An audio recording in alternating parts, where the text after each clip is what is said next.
Lots of us are aware that Bloons is a pretty old game series. I'm sure many of you watching have either played this series a lot at school growing up, or you're playing it at school now if you're still growing up. And while I looked at some of the older BTD games in a video I made over a year ago, I didn't really go into much detail for the games I reviewed. And I completely missed out on talking about the non-numbered entries, like the Battles games and Bloons Monkey City. So for this video, I'm gonna go through the full history of the Bloons series, starting all the way back in... The Bloons series started in 2007, with a game simply called Bloons. While nowadays, Bloons is known as the best modern tower defense series, constantly getting new game modes and events, the series didn't even start with a tower defense game, but instead, this simple puzzle game on Flash.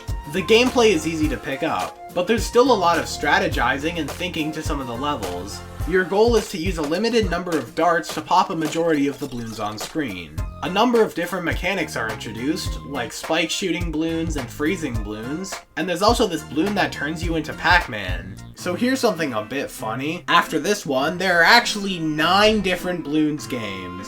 And I'm not just talking about the full line of tower defense games and other spin-offs. I mean solely the original Flash game run. I already went to the gameplay loop of the first one, and it's pretty much the same gameplay for all of them. The only real difference being some new levels, gimmicks, and graphics. Later that year, Ninja Kiwi decided to make a spin-off of the original game, Bloons Tower Defense. It was probably made in response to the tower defense genre being really popular in the later end of the 2000s. The tower defense genre is one that appeals to both younger kids getting into gaming, as well as more seasoned players.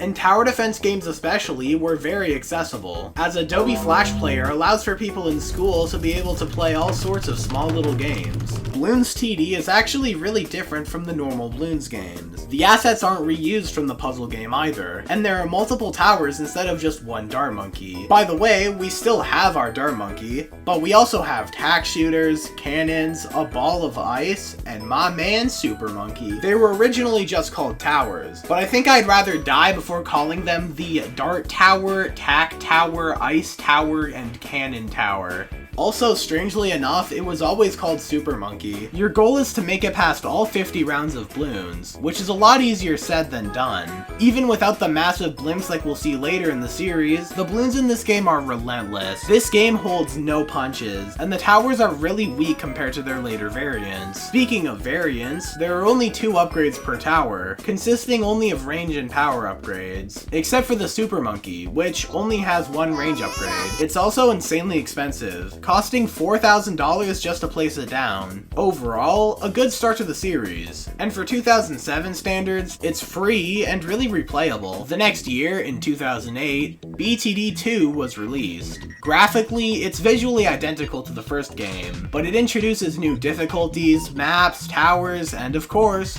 Bloons. Lead and Rainbow to be specific. The difficulties are tied to the maps, with a different map for each difficulty. However, the goal is still to make it past 50 rounds, regardless. And the new towers are all very unique additions to the series. By that I mean just the boomerang, because the other 2 new towers are actually just placeable glue and spikes. The upgrading system is the same too. While there are some differences, I feel like it really hasn't changed from the first game. And nearly a year later, BTD3 was released. It's the same thing, but again. This time there's an actual level select with 8 different levels, but the monkeys still work like they did in the last 2 games. But there are new upgrades. We've gone from 2 upgrades per monkey to 4.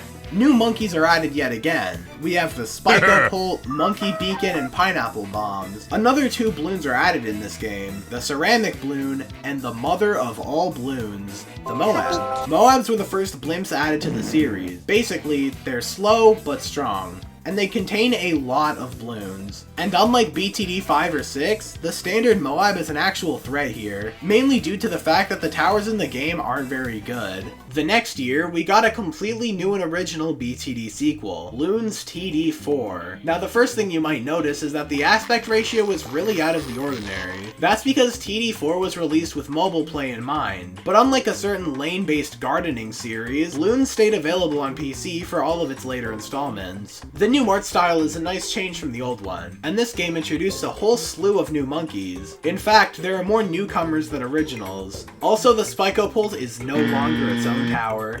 It's now an upgrade for the Dart Monkey. Guys, this is so sad. I'm going to cry now.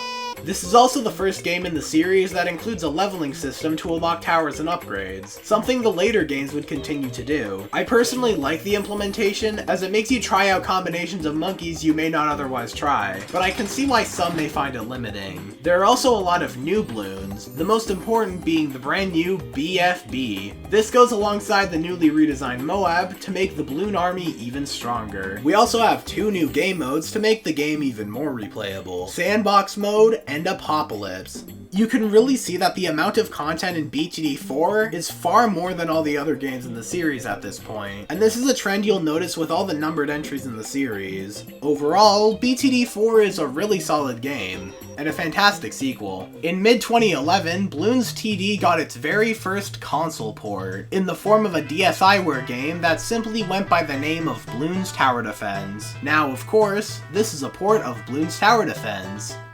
3. This was arguably for the better, since the first 3 BTD games are all pretty much the same graphically, so it only makes sense to merge them all into one game. But a part of me thinks they should have just remade the first game and left out all the content from 2 and 3. The DS isn't exactly known for being able to run with a bunch of different entities moving at the same time, and tower defense games in particular are really prone to massive frame drops. The DSi eShop was shut down a really long time ago, but if you have a modded 3DS, I highly recommend getting this game, since despite the performance issues, it's still really cool to see. In December of that same year, we'd get BTD5, featuring new visuals, a new upgrade system, and a ton of new maps and game modes. The in-game currency Monkey Money was added to the game, alongside Special Agents. These guys are basically the precursor to the heroes from BTD6, the main difference being that you have to use Monkey Money to hire the agents for 1 level, and there's no level up feature either. TD5 also introduces Regrow Bloons, Ninja Monkey, Monkey Village, which replaces the Monkey Beacon, and the ZOMG. This one's green and black, and you know it's scary because it has a skull on it. The greatest thing about TD5, however, is that it got a lot of updates, and it's still being worked on even after the release of several other new games in the series. Also, Bloon Shipper exists.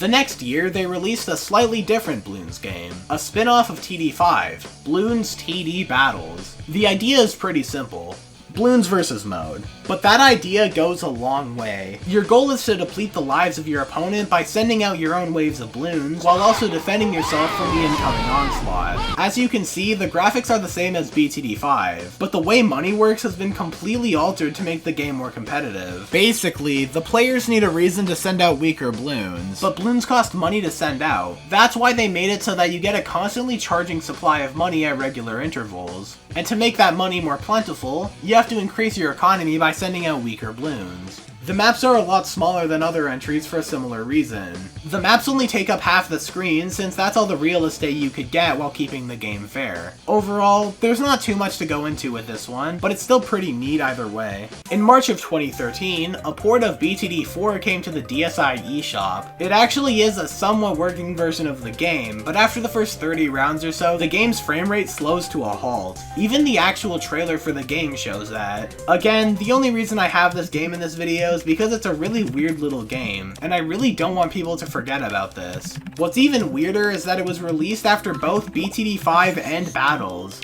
Definitely a strange time to release a BTD4 port. Still, I couldn't imagine how badly a BTD5 DS port would have ran. In December of 2014, we got yet another BTD5 spin-off, a city building game called Bloons Monkey City. You basically build city, and then you play the BTD5 gameplay loop to beat the Bloons. The only really notable thing for this video is that this is the game that introduces the DDT. It's yet another blimp, but this time it's really fast and scary. This is also the game that added bosses, like my man Vortex. Shit boss, kill yourself. In June of 2018, we finally got BTD6. I actually wouldn't be surprised if this is the best tower defense game to date.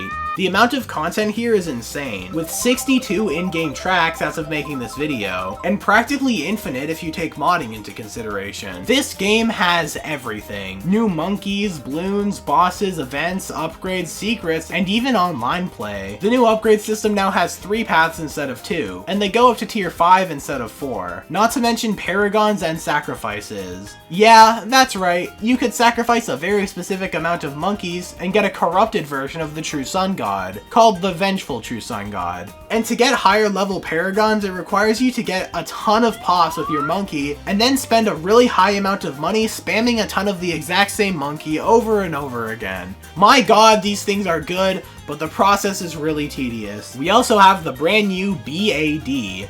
It comes on round 100 to end off Impoppable and Chimps, a new game mode designed for more experienced players. The multiplayer allows for fun times, and now I hear the siren emote as I sleep, and the game is overall really fun. The only thing I really want to see from this game is either a BTD5 map pack or a more official modding method through the Steam Workshop. Currently, modding is done through external means, and I'd rather not have my account banned for suspected cheating. Also, a 4x speed option would be really nice to see, thank you. It's crazy to think that all the content we've been getting through updates would have been full-on new games if it was 2007. And even then, I don't think it would even be possible to run the absolute onslaught of balloons caused by the bosses on the engine of a Flash game. BTD6 is something special. Also, Quincy exists. Yeah, heroes are pretty cool, I guess. They're the main thing to differentiate this game from other entries. You basically put these things down and watch them go. Remember to leave hero volume at 100% to get that classic BTD6 charm. A month later, we got BTD Adventure Time.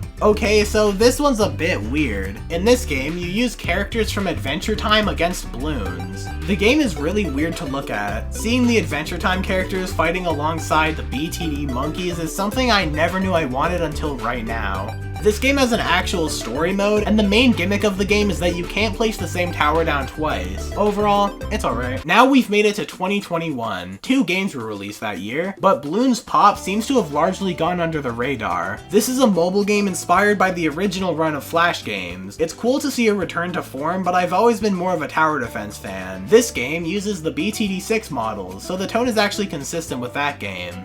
Your goal is to pop all the on-screen balloons, but the thing that separates this one from the old school Bloons games is that you can actually use the BTD monkeys, like the Boomerang, Cannon, and even Quincy. Something important I want to point out is that this game chooses not to go for the match 3 genre, which is something I highly appreciate, as originality is something I'm a big fan of. However, I still don't really care for this game. And of course, lastly, we have BTD Battles 2. So this is like BTD Battles, but again. This one now uses the BTD6 assets instead of BTD5, which means the game looks a lot more modern. The heroes make their way here too, but the game is largely the same as the last one. The fundamentals have all stayed the same, like the way income works. The only real difference is that Battles 2 is newer, therefore more updates. The Bloons series is one that's only gotten better with time, and the fact that Ninja Kiwi is still working hard to keep the older games up to date is excellent. Most studios leave their game dead in the water after a few years and get right to working on another one. Sometimes the game even ends up dead on arrival, but the Bloons series always stays modern. Overall, I like Monkey Game. Very nice.